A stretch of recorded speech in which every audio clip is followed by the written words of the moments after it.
Terima kasih pemirsa, Anda masih menyaksikan Buletin Sumatera Utara. Pemirsa, pemasangan pagar laut ilegal bersertifikat sepanjang 30,16 km di perairan Kabupaten Tangerang, Banten berbuntut laporan dugaan korupsi. Benarkah ada indikasi korupsi yang melibatkan instansi pemerintah dalam penerbitan sertifikat hingga sang dalang yang belum juga diterungkap berani memagari lautan? Berikut ulasannya.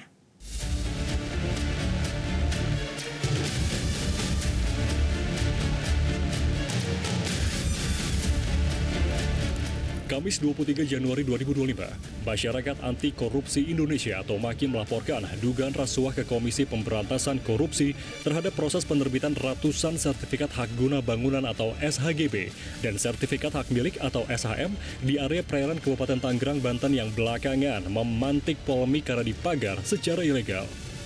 Koordinator MAKI Boyamin Saiman menduga terdapat dugaan korupsi terkait penerbitan ratusan sertifikat di perairan Kabupaten Tangerang. Sebab, berdasarkan Undang-Undang Perairan Laut, tidak boleh diklaim atau dikuasai oleh pihak tertentu. Dalam laporan itu, Boyamin turut memberikan sejumlah nama, termasuk ada nama menteri sebelum era Kabinet Merah Putih, namun Boyamin enggan merinci siapa identitas yang diadukan. Memastikan itu dengan melapor ke KPK dengan pasal 9 Undang-Undang Pemberantasan Korupsi yang perubahan kedua, yaitu Undang-Undang Nomor 20 Tahun 2001. Di sana menentukan dipidana dengan pidana penjara paling singkat 1 tahun dan paling lama 5 tahun, dan denda pidana paling sedikit 50 juta, paling banyak 250 juta, pegawai negeri atau orang selain pegawai negeri yang diberi tugas menjalankan suatu jabatan umum secara terus-menerus atau untuk sementara waktu dengan sengaja memalsu buku-buku atau daftar-daftar yang khusus untuk pemeriksaan administrasi. Saya mendasari pernyataan Pak Nusron Wahid mengatakan ada cacat formil bahkan material. Berarti ada dugaan pemalsuan di letter C, letter D, warkah, dan lain sebagainya menyangkut dokumen dan data tanah itu. Saya sudah masuk ke Dumas tapi antrian banyak, terus saya masukkan dalam bentuk penerimaan surat, yang mana ini bukti ini akan biasa kita pakai gugatan pra peradilan kalau perkaranya tidak ditindaklanjuti. Yang jelas sudah masukkan, ada beberapa, nanti mudah-mudahan segera saya diminta klarifikasi karena ada beberapa nama, beberapa data, dan seperti yang saya list pada teman-teman itu, oh bentuknya surat keputusan yang mendasari HGB dan HM itu adalah level menteri. Dan itu saya sebut juga dalam surat saya ada 2 menteri. Yang jelas bukan bukan Pak Nusron Wahid. Jadi yang sebagian besar menteri A, yang 10-an persen menteri B. Ya, pokoknya A ini yang sebelumnya gitu. Bukan A itu Agus Harimurti, bukan. Artinya yang menteri awal itu menandatangani sekitar 90% dari 200 sekian tadi. Yang 10% menteri setelahnya. Mantan pimpinan KPK, Saud Sitomorang, juga meminta lembaga anti rasuah untuk melakukan supervisi dengan para penegak hukum lainnya guna menindaklanjuti persoalan dalang pemasang pagar laut sepanjang 30,16 km di Kabupaten Tangerang. Menurut Saud, indikasi korupsi pada kasus tersebut sangatlah kuat karena diduga melibatkan sejumlah instrumen pemerintah. Karena menurut saya, undang-undang yang dilanggar di pagar laut itu kan paling nggak dari sisi banyak sekali itu undang-undangnya. Ya, undang-undang lingkungan, ya kan, undang-undang administrasi, terus kemudian banyak undang-undang yang dilanggar. Selain undang-undang tindak pidana korupsinya, kalau KPK harus supervisi. Karena ini pekerjaan besar yang menurut saya nanti implikasinya terhadap indeks persepsi korupsi yang saya bilang tadi itu. Indeks persepsi korupsi itu kompleks. Perilaku polisi, perilaku tentara, perilaku hakim, perilaku jaksa itu dihitung semua, bro. Keluarlah angka 34 itu. Jadi kalau kita nge-plain begitu aja, negaranya rugi berapa kali coba? Nelayannya udah rugi, kamu kerahkan, coba tanya 1 jam berapa itu tank beroperasi? Berapa bayaran? Mahal itu. Jadi sangat kita udah banyak korban, tapi kemudian tidak ada di follow up, itu nggak boleh. Atas laporan dan desakan untuk mengusut indikasi korupsi dalam penerbitan sertifikat HGB dan SHM di area pagar laut Kabupaten Tangerang, Ketua KPK Setio Budianto menyatakan pihaknya saat ini tengah memantau perkembangan perkara itu. Ya, itu kan masih dalam tahap penyelidikan oleh pihak-pihak tertentu gitu ya. Nanti kami sendiri akan melihat perkembangannya seperti apa. Mungkin kalau perlu nanti dari Ombudsman bisa menyampaikan kepada kami. Kami belum mendapatkan secara detail informasi tersebut.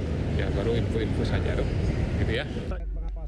Sebelumnya, Menteri Agraria dan Tata Ruang Kepala Badan Pertanahan Nasional ATR BPN Nusron Wahid membatalkan sertifikat HGB dan SHM atas pagar laut ilegal di perairan Kabupaten Tangerang. Tak hanya itu, Kementerian ATR BPN juga memanggil dan memeriksa para pejabat BPN Tangerang yang diduga terlibat dalam proses penerbitan sertifikat sebagai langkah penegakan hukum. Karena itu kami memandang bahwa sertifikat tersebut yang di luar garis pantai adalah cacat prosedur, cacat material. Karena cacat prosedur dan cacat material berdasarkan PP nomor 18 tahun 2021, selama sertifikat tersebut belum berusia 5 tahun, maka Kementerian ATR BPN mempunyai kewenangan untuk mencabutnya ataupun membatalkan tanpa proses dan perintah dari pengadilan. Kalau sudah berusia 5 tahun, maka harus proses dan perintah pengadilan. Karena sertifikat tersebut rata-rata terbuat pada tahun 2022, 2023, maka kami menghitung dari hari ini ternyata kurang dari 5 tahun. Karena itu sudah memenuhi syarat cukup untuk meninjau ulang dan membatalkan sertifikat tersebut. Pihak-pihak yang terkait, baik itu juru ukur, juru tetap, maupun yang tanda tangan pada masa itu, hari ini sudah dipanggil dan dalam proses pemeriksaan oleh APIP, Aparatur Pengawas Internal Pemerintah, dalam arti di Inspektorat Jenderal. Karena itu kami mempunyai yang karena ini menyangkut pelanggaran dan kode etik dan disiplin di dalam internal kami, prosesnya adalah lewat APIP. Sementara, terkait penerbitan sertifikat HGB dan SHM di wilayah perairan Kabupaten Tangerang, Menteri Kelautan dan Perikanan Sakti Wahyu Trenggono mengaku tak bisa menjawabnya. Lantaran, hal itu merupakan ranah Kementerian ATR BPN. Ia hanya memastikan area pagar laut di perairan Kabupaten Tangerang bukan bagian dari proyek strategis nasional. Soal kemudian ada HGB dan lain sebagainya, sepengetahuan saya itu di laut itu tidak boleh ada HGB atau ada sertifikat. Bahkan seseorang yang memiliki sertifikat ketika tanahnya itu hilang terendam oleh laut, maka itu musnah. Jadi memang tidak ada. Nah, terhadap itu saya pasti tidak bisa menjawab, tidak diperbolehkan menjawab. Lalu benarkah ada dugaan korupsi bahkan pidana lainnya atas pemasangan pagar laut ilegal di perairan Kabupaten Tangerang? Bola penyelidikan kini ada di tangan para penegak hukum. Namun yang pasti, publik menanti dalang pemasang pagar laut bisa diusut tuntas agar peristiwa serupa tidak kembali terjadi. Jelajahi cara baru mendapatkan informasi. Download Metro TV Extend sekarang.